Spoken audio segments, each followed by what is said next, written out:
This season of Beyond the Drink is brought to you by our friends at ONEHOPE Wine. ONEHOPE is a Napa Valley winery built on hope and rooted in purpose.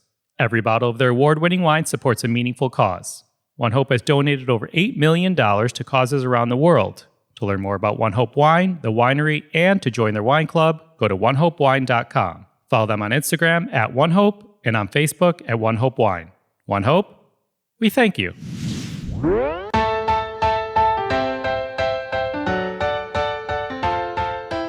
Hey everyone, I'm Cappy and you're listening to Beyond the Drink, a production of Beyond the Plate. In this season, we sit down with head winemaker of ONEHOPE Wine, Wells Coyle, as she guides us through some unexpected wine pairings. We're not talking about red wine with steak and white wine with fish. She'll be sharing the right glass or bottle to go with some everyday snacks you might have right at home in your own pantry. We'll be asking our guests from this season of Beyond the Plate what their favorite snacks are, and then we'll put Mari to the test. We're going to have some fun with this series, so sit back, relax, grab your favorite snack, and please don't forget the wine opener. All right, Mari, let's bring everyone up to speed. 3 weeks ago, we talked to Kenji Lopez, and he mentioned one of his favorite snacks was salt and vinegar chips. 2 weeks ago, you paired salt and vinegar chips with your Brut sparkling wine. 1 week ago, we talked to Marcela Valladolid, and this week, we're going to pair some of Marcela's favorite snacks with wine, but for those of you who may have missed last week's episode, let me bring you up to speed. Marcela Valladolid is a female powerhouse, so I can imagine, Mari, you're excited for this one. Marcela is a CEO, a chef, an entrepreneur, teacher, Emmy-nominated TV personality, businesswoman, designer, etc. I mean, the list goes on and on. She's a mom of 3 beautiful kids. She grew up in Tijuana, Mexico, and she has some serious culinary chops. She went to cooking school in California. She also went in France. She's been on TV and she has books, and she's currently co-hosting a virtual cooking class with her sister Karina, which is called the Marcela and Karina Show, which is super cool. It's like a live virtual cook-along situation. So while we talked about food plenty during that episode, we didn't get into a snack per se, but I emailed her after, and here's what she wrote back in email. She wrote, "Woohoo! I grew up eating dehydrated everything with chili lime powder, and it's my favorite snack. Dehydrated cactus paddle with chili lime powder, dried mangoes with chili lime powder. Those are my 2 favorites, but I also like dried apples, dried strawberries, and all the nuts and seeds. You know I don't drink, but folks love to pair the tangier stuff like mangoes with tequila for sipping. We're talking wine with Mari and ONEHOPE. So Mari, what do you have for us this week?" Well, right back at you, Marcela, and woohoo! Dried mango with chili lime sounds amazing. One of my favorite snacks also, I found those at Trader Joe's, but I would actually really like to try cactus paddle. Please. So with this mango chili lime, there's a lot you can do here, but the best pairing that I recommend is a Moscato. Moscato is actually a really interesting wine. It's ancient in origin. In fact, it was probably the first grape to be grown thousands and thousands of years ago. And it's got a lot of complexity, a lot of richness. Floral components can go in a direction of tropical and stone fruit as well. And classically, Moscato has a tiny bit of frizzante and a tiny bit of sweetness. So I would like to play up all the flavors in the wine with the mango, because the mango is also sweet and also very flavorful and tropical. And then I'd like to tackle that chili lime with the sweetness.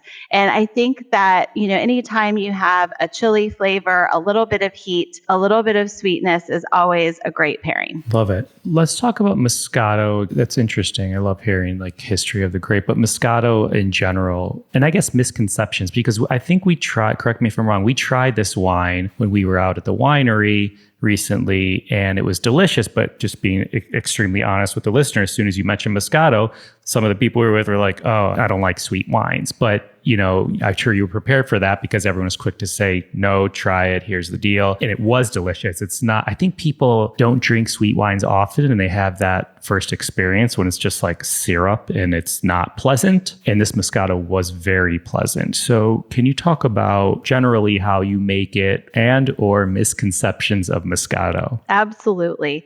So this is a really hot topic these days about sweetness. And I know in the chef and wine world, a lot of times we're sticking away from sweet things. We tend to drive more towards salt and acid, just in general, I think. But this is a really interesting wine. It actually needs the sweetness to fully reflect the flavor profile. And what we do when we're making our Moscato here in Napa is we actually arrest the fermentation about 2/3 of the way through fermentation. And that leaves the beautiful natural sweetness of the grape to really let the rest of the fruit shine. So it's a balancing act. There's a lot of acidity in this wine, but it's balanced with that sweetness. And I like to call it Napa nectar. It's that last kiss before Napa Valley. And I think the other misconception about sweet wines is you don't have to drink multiple glasses of sweet wine to appreciate what it has to offer and appreciate the pairing. These are snack pairings, so I think it's perfect. A glass of Moscato and a little Chile-Lime dehydrated mango just kind of kick you off in the right direction at 3:00, let's say.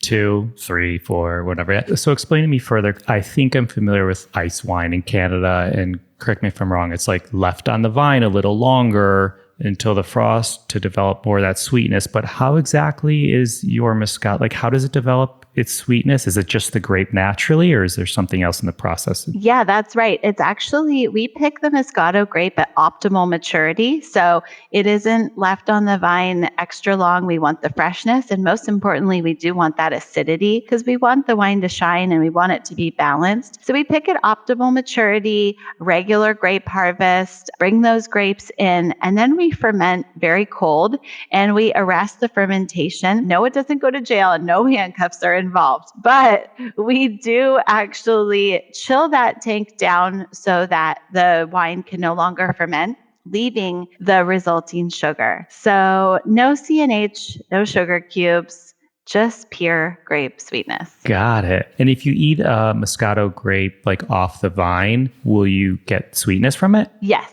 Yeah, the grapes are sweet when we harvest them. And a lot of times when I'm talking about grape maturity, really talking about similar fruit maturity. And most people can relate to having a peach that is store-bought, that is very firm, that has a lot of acid, not a lot of sweetness, and then a farm stand peach where you pick it up, it's very soft in your hand. The texture of the skin has changed. And of course, when you bite into that peach, it's very juicy. It's giving you all that juice and you've got a balance of acidity and sweetness. And that is really what we're looking for on the vine with grapes, just like you would find with a plum or a peach or any fruit that you pick at the grocery store or a local farm stand.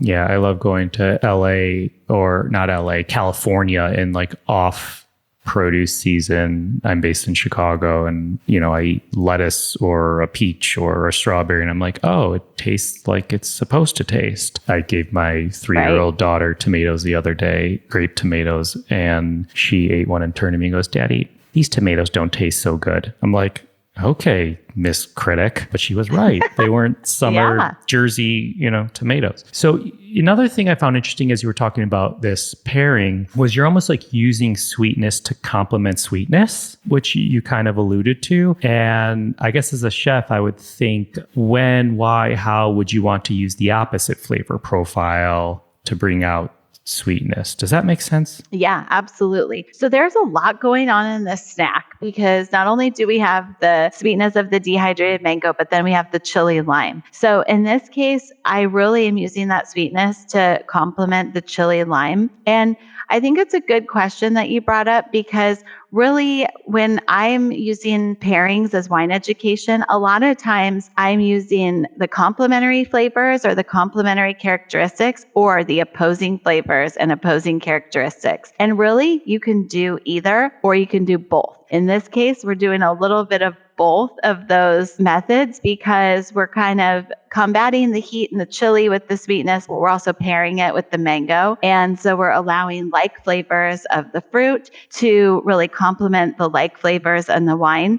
And then we're using the sweetness to really, be interesting up against the chili. And I think in a dehydrated fruit, it is really intense, but it almost becomes the protein or the kind of palate where you have to pick somewhere to build off of. And when you have a really strong flavor, in this case, I think Chile-Lime wins over dried mango, then that's the one that has the dominant pairing feature. Got it. And how about Mexican food in general? If we were going out for Mexican food and wanted to order some wine and maybe we didn't want a beer or a margarita, I know Mexican wines aren't like easy to come by per se, but I guess I'd be curious of, are we ordering a glass of Moscato? Obviously, this is for this snack, but is there any tips you would give on enjoying a Mexican meal, with a nice glass of wine to complement it in general? Absolutely. I mean, anytime I'm looking at any sort of ethnic foods that have a true spice component where there's actually heat, I'm always looking toward a sweeter wine or something with a slightly sweet finish, because that is really helping battle the heat and providing that tension that you want in a great pairing. If I was having carnita tacos, I would definitely look toward probably a red blend, even something a little bit lighter, maybe a Pinot Noir to pair with the pork. So there are so many